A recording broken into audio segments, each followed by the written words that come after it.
Isang magandang araw sa inyong lahat mga ka-G-Lovers. So mai-share ako sa inyo. So problem nito ay malakas yung ugong. So problema niya, kahit okay naman tong capacitor na to. Yan. Tapos kasi tinanggal ko yung itong connection na to, nawala yung ugong. So ibig sabihin sa tone control ang problema. So nagpalit na ako ng ganito, lahat-lahat GRC4558 kasi kinalawang na nga. Mga capacitor na nakita kong kinalawang, ganun pa din, malakas pa rin yung ugong. Kaya sinabi ko, naisip ko kung saan ba talaga yung problema nito. So yan ang hahanapin natin mga ka-G-Lovers. Yan o, ito, kita nyo bago na yan na GRC4558 pero maugong pa rin. Kahit nakahang yan, umuugong pa rin. So ibig sabihin nasa banda dyan, o di ko talaga ma-explain kung saan. So aalamin natin yan. So tingnan na lang natin kung saan ba yung makukuha natin. So, tingnan nyo maigi ha. Yun natin to.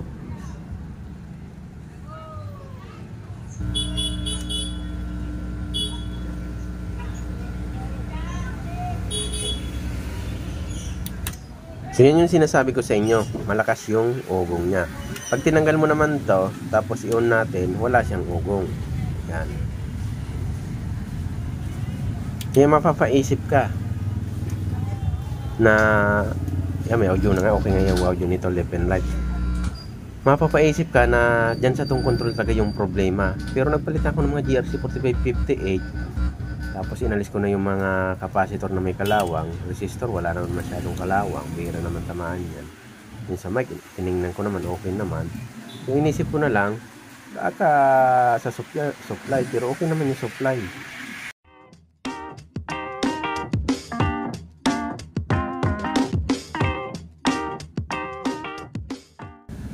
Bali yun na nga mga ka-G-Lovers, naisip ko baka sa supply. So nung tinis ko naman yung supply, normal naman. Meron siyang 8 positive, 8 negative. So walang problema. So bakit kaya? Malakas pa rin yung ugong. So ang gagawin natin, i-trace natin sa supply. Baka may problema yung pagka-filter ng supply. So suyurin lang natin, intindihin lang natin. Galing siya dito. Positive and negative yan ha. Tapos dadaanan niya capacitor, itong dalawang capacitor na yan. Tapos regulator to, ito, tatlo pa na yan. Dalawa yan na regulator. 7808 at 7908. Tapos dadaan siya ng resistor to, dalawang resistor din yan. Papunta na yan dito sa main supply niya. Ito yung filter capacitor niya na dalawa din. Yan. 15 yata yung supply nito. Kung hindi ako nagkakamali dyan.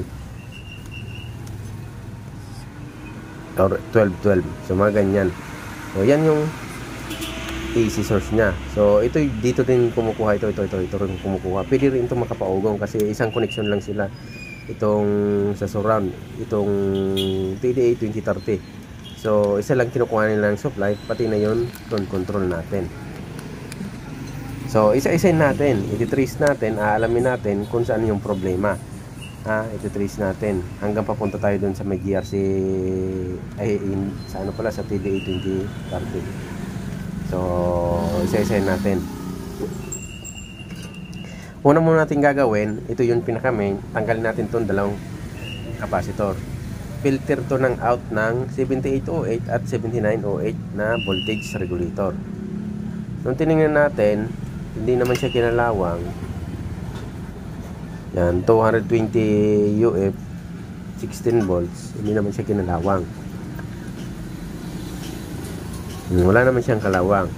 So, may posibilidad na okay to o may leak din, pero di yan makapapaugong kung may kunti lang siyang leak pag hindi siya masyadong kinalawang.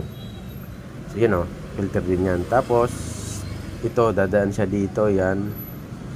So next natin, kasi sunod niyan ay voltage regulator. Ito na naman dalawang filter na to. Ito na yung pinaka main filter ng supply ng regulator natin at yung TDA 2030 para sa surround na IC. So, tanggalin natin yan. So isa-isahin lang natin kasi baka maka-experience kayo ng ganito. Nagpalit na kayo lahat-lahat ng op-amp o pre-amp o yung GRC4558 sa tone control, tapos inalis nyo ng mga kalawang, nag-trace na kayo ng maigi, wala kayong mahanap kasi ayun, umuugong pa rin. Ito pala yung problema nandito sa supply na to. Kita nyo, kinalawang at nabali na yung paa, naiwan pa yung isang paa. 2,200 volts, tapos 25 volts. So tanggalin rin natin to, isa. So ako, nalito din ako itong mga ka-G-lovers kasi nag-focus ako sa tune control, nagparalit na ako ng GRC 4558. Ganun pa rin, nagtataka na nga ako, kaya naisipan ko suyurin na lang dito. Yan, 2,225 volts. So paritin na rin natin to, dalawang 2,225 volts ang papalit natin. Pero hindi pa natin alam kung dyan ba talaga yung problema. Malalaman natin pag napalitan na natin. Yun nga, sinasabi ko sa inyo mga ka-G-lovers, nagtataka na rin ako. Inalis ko na yung mga capacitor na kinalawang dun sa tone control natin, yung GRC 4558, pinalitan ko na, pati dun sa may mga volume natin, sa volume, may master volume natin, pinalitan ko na rin.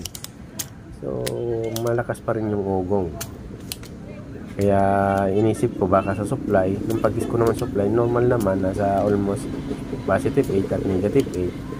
Nagtataka ako, kaya ginawa ko ito, ginawa natin ng video, sinuyod natin pababa tayo sa hanggang makarating tayo sa main power source nya. So tanggalin lang natin to mga ka-G-lovers para makapagpalit na tayo ng capacitor. So papromote muna ng channel ko. Kung bago pala kayo sa ating channel, please subscribe kahit ng notification bell para updated kayo, kahit na rin ng like button. Kung sa FB page ito na kikita, pa-follow, pa-share, and pa-like na rin. So ito na yung pampalit natin, 220 UF 25 volts.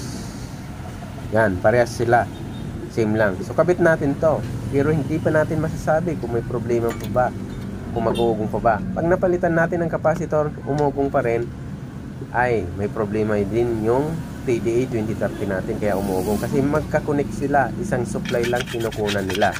Pero pag hindi umugong, swerte natin kasi capacitor lang talaga yung problema, kasi nakita nga natin may kalawang yung paa ng capacitor. So hindi natin pa alam kasi hindi pa natin natitesting. So kabit lang natin to. So ganun lang yung pagtitrace natin isa-isa. So mga professional, kabisado na rin nito, pero minsan nahihirapan din. Hindi lahat ng oras ay madali yung marirepair mo, kahit lagi mo yung ginagawa o kahit matagal mo na siyang ginagawa o kahit sabihin natin gamay mo na siya, minsan may pagkakataon pa rin na nahihirapan ka. So hindi lahat sa oras na madali mo lang talaga marirepair. Tulad nito, na medyo nahirapan din ako, nag-trace na ako sa tone control, almost nag-trace na tayo doon, wala pa rin tayong makuhang magandang result, ganun pa rin umuugong. So ito, dito na tayo nag-trace, nakakuha tayo ng capacitor na may kalawang. So hindi pa rin natin alam kung ito na ba yung problema talaga. So testingin lang natin ha, pagkatapos natin ito makabit. Yung nakikabit na natin yung dalawang capacitor, balik natin. So malalaman natin kung talagang okay na.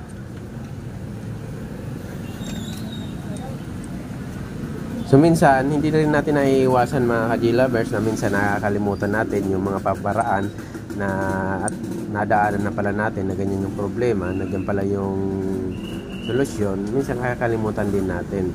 Kaya minsan natatagalan din tayo sa pag-aayos dahil sa nakakalimutan natin. So hindi yan naiiwasan. Kaya ito, ginawa natin ulit ng video para lalo sa mga baguhan, para matuto sila. Kasi yung professional, kahit nakakalimutan, minsan ginagawan talaga ng paraan. So sinisikap nila na maayos talaga, na nakukuha talaga yung problema. Sa mga baguhan na parehas ko rin na baguhan na talagang nangangapa din minsan. So ayan na, almost matapos na tayo sa pagkabit ng capacitor. Yan, lagay lang natin itong dalawang maliit na capacitor, tapos mamaya testingin natin ha, testingin natin yan. So malalaman natin yan.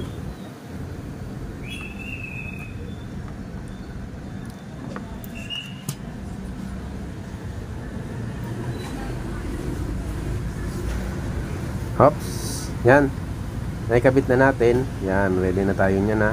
Tapos testingin natin siya, malalaman na natin kung uugong pa ba. So linisan lang natin, so importante yan. Baka kasi may mga malilit na naman dyan na tinamsik. Lagi kong sinasabi, mag-short. So, delikado rin yan. Linis-linis din paminsan-minsan. So, yan na mga ka-G-lovers. Almost matatapos na tayo sa pagkabit ng capacitor. Ay, tapos na nga pala. Ay, magti-testing na pala tayo. Yan, nakakabit na siya mga ka-G-lovers ha. Dito tayo nagkakaproblema. So, testingin na nga natin kung uugong pa ba. So, ito na mga ka-G-lovers. Ready? Testing.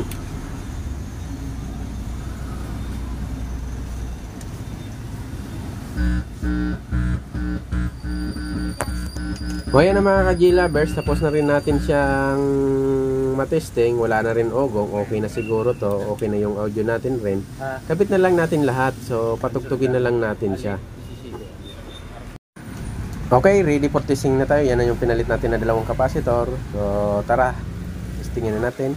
So, thank you very much sa lagi niyong pagsubaybay sa ating channel. Maraming salamat sa inyo.